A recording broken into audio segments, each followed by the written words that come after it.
Hi friends, welcome to Karikkoottu kitchen. ഇന്ന് നമ്മൾ ചെയ്യാൻ പോകുന്നത് ഒരു സ്വീറ്റ് റെസിപ്പിയാണ്.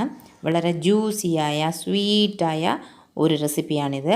വളരെ പെട്ടെന്ന് തന്നെ തയ്യാറാക്കാം. ഇത് വളരെ സോഫ്റ്റുമാണ്. റവ യൂസ് ചെയ്താണ് ഇത് പ്രിപ്പയർ ചെയ്യുന്നത്. വളരെ സോഫ്റ്റാണ്.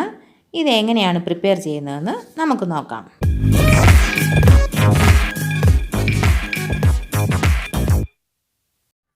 അതിനാദ്യം ഒരു പാൻ അടുപ്പത്ത് വെച്ച് കൊടുക്കുക.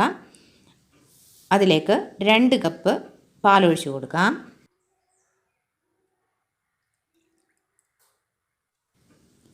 ഈ പാലൊന്ന് തിളയ്ക്കട്ടെ. ഇപ്പോൾ പാൽ തിളച്ച് തുടങ്ങിയിട്ടുണ്ട്.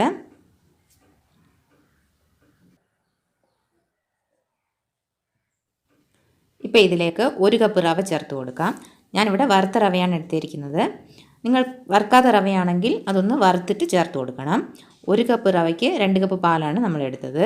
ഇത് ചേർത്ത് കൊടുത്ത് നല്ലപോലെ കട്ടിയില്ലാതെ ഇളക്കി കൊടുക്കണം. ഇപ്പോൾ മുഴുവൻ റവയും ചേർത്ത് കൊടുത്തിട്ടുണ്ട്. ഇത് കൈവിടാതെ നമ്മൾ ഇളക്കി കൊടുക്കണം. കട്ടി ഒന്നും കെട്ടാതെ നല്ലപോലെ ഇളക്കി കൊടുത്ത് ഈ പാലെല്ലാം വറ്റിച്ചെടുത്ത് റവ നല്ലപോലെ കുഴയുന്ന പരുവം വരെ ഇളക്കി കൊടുത്തുകൊണ്ടിരിക്കണം.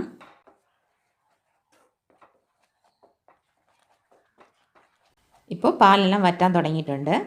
ഇത് നല്ലപോലെ റവ വേവണം. വെന്ത് നല്ല കുഴഞ്ഞ പരുവമാക്കി എടുക്കണം.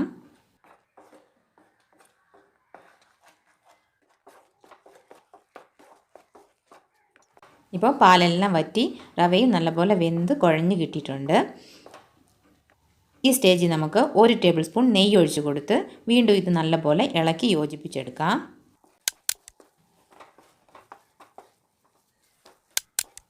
നല്ലപോലെ യോജിപ്പിച്ചിട്ടുണ്ട്.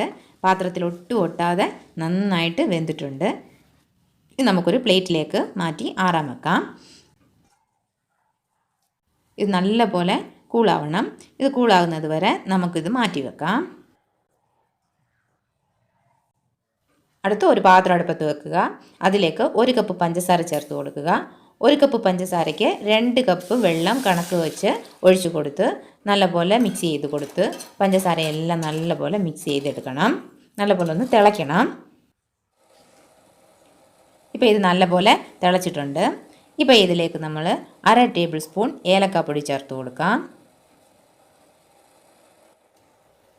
ഇപ്പോൾ ഒന്ന് നല്ലപോലെ മിക്സ് ചെയ്ത് കൊടുക്കാം.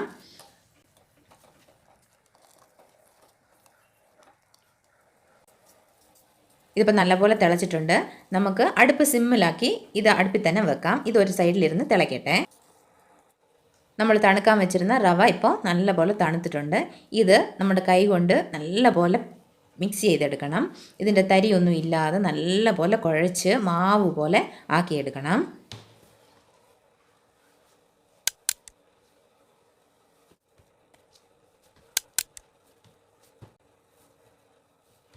ഇതുപോലെ ഉരുണ്ട പോലെ ഉരുട്ടിയെടുക്കുന്ന പോലെ നല്ലപോലെ കുഴച്ചെടുക്കണം. ഇത് കുഴച്ചെടുത്തിട്ടുണ്ട്. അപ്പോൾ മാവ് നല്ല സോഫ്റ്റ് ആയിട്ടുണ്ട്. നമ്മുടെ കൈയിൽ കുറച്ച് നെയ്യ് തടവി കൊടുക്കാം, ഒട്ടാതിരിക്കാൻ വേണ്ടിയിട്ടാണ്.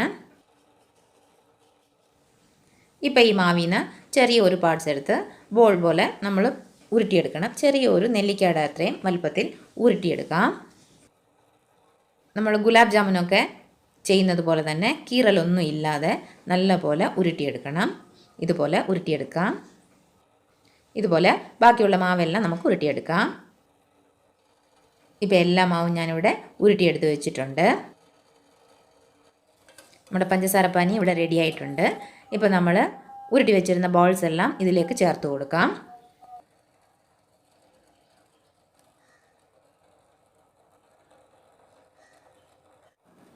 ഇപ്പോൾ ഇത് തിളച്ച് തുടങ്ങിയിട്ടുണ്ട്. ഇപ്പം ഈ റവ ബോൾസൊക്കെ ഒന്ന് തിളച്ച് വെന്ത് വലുതാകും, കുറച്ചൊന്ന് വലുതാകും. അതുവരെ ഇതിട്ടൊന്ന് തിളപ്പിക്കാം. ഇപ്പോൾ തിളച്ച് തുടങ്ങിയിട്ടുണ്ട്.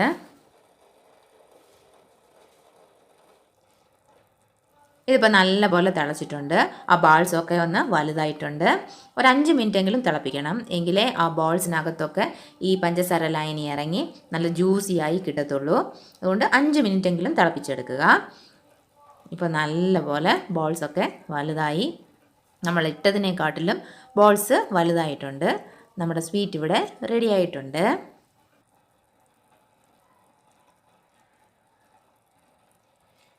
അപ്പോൾ നമുക്ക് അടുപ്പ് ഓഫ് ചെയ്ത് കൊടുക്കാം. ഇപ്പോൾ നമ്മുടെ സ്വീറ്റ് ഇവിടെ റെഡി ആയിട്ടുണ്ട്. വളരെ ജ്യൂസിയായ റവ രസഗുള ഇവിടെ റെഡി ആയിട്ടുണ്ട്. പെട്ടെന്ന് തന്നെ ഇത് തയ്യാറാക്കിയെടുക്കാം. എല്ലാവർക്കും ഇഷ്ടപ്പെടും. വളരെ ടേസ്റ്റിയാണ്. മറക്കാതെ എല്ലാവരും ട്രൈ ചെയ്ത് നോക്കണം.